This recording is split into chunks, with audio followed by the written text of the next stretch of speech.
Hello, हा गिरीश महाजन साहेब बोलताय का? हो, नाशिकवरून बोलतो मी, गजी घोडके साहेब. एक विचारायचं होतं का भारतीय जनता पार्टी ही हा पक्ष आहे का आपलं तुमचं स्वतःचं घर आहे? पक्ष आहे साहेब. मग पक्ष आहे तर मग तुम्ही, आम्ही जे कार्यकर्ते आहोत हे कामाला आहोत का पगाराने? आम्हाला पगार आहे 15,000, 20,000, 25,000 नाही. मग कसं काय मग तुम्ही आम्हाला विश्वासात घेऊन काही करून? आपण तसं काहीच केलं नाही. आपण नाशिकला जे उमेदवार घेतले त्या उमेदवारांमध्ये असं कोणी आहे का गोरक्षण ते करतात, कोणी लँड जिहाद करतात, कोणी लव जिहादचे काही प्रकरण केले असतील?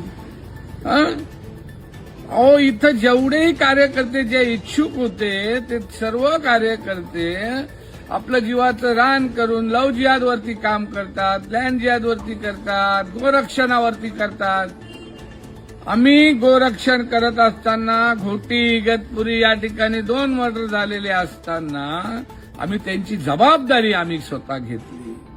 आम्ही काम करत असताना रात्रंदिवस कधी पाहिला नाही, पैशाचा कधी विचार केला नाही. मग आपण तर म्हणतात का भारतीय जनता पार्टी पक्ष आहे, मग आपण कसं घरच्यासारखं काम करतात? महाजन साहेब, मूळ मुद्दा असा आहे का यात उमेदवारांपैकी जे आपण घेतलेले आहे त्याच्यातला एक उमेदवार जो महापौर झालेला आहे त्याच्या भावानी 2 मर्डर केले. महापौर झाल्यानंतर त्याचं कार्य काय हो? अहो, तो नगरसेवक ज्या टायमाला झाला दुसऱ्या दिवशी तो कामाला गेलेला आहे वकिली करायला, आणि तिथं दुसऱ्या दिवशी फॉर्म भरत होते, लोक त्याच्या इथं विजयी मिरवणूक काढत होते. म्हणजे एवढी तर त्याची समाजसेवा आहे.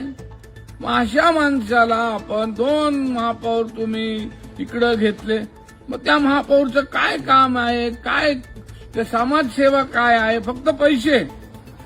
आणि आमच्याकडं आम्ही गोरक्षण करा, आम्ही दुनियादारी करा, लव जिहाद करा, लँड जिहाद करा. आम्ही काही नगरसेवक होण्यासाठी नाही करत.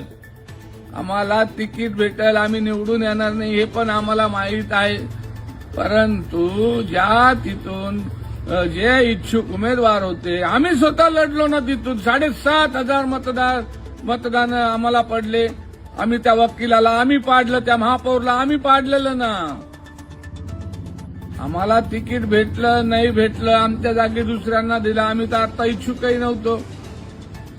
तब्येतीचे कारण आहे, तब्येती बरी नसती, त्यामुळे आम्ही एवढाही त्याच्यामध्ये फार इच्छुक म्हणूनही नव्हतो. परंतु आपण ज्यांना उमेदवारीसाठी घेतलं त्यांनी पॅनलही तयार केलं, ते उमेदवारीसाठी लढतात पण आहे. परंतु मुद्दा असा आहे का तुम्ही ज्या उमेदवार देताय त्यांनी 2 मर्डर केले, भूमाफिया आहे, अख्खे वाडे त्यांनी घेतले, सर्वात मोठे सावकार आहे. आणि ह्या नाशिक शहरातला, नाशिक जिल्ह्यात कायद्याचा बाले किल्ल्यामध्ये मेन मोडणारे ते आहात. पहिले त्यांचा इतिहास तपासा आणि मग तिकीट द्या. तुम्हाला जय श्रीराम म्हणू का काय म्हणू हे मला कळत नाहीये.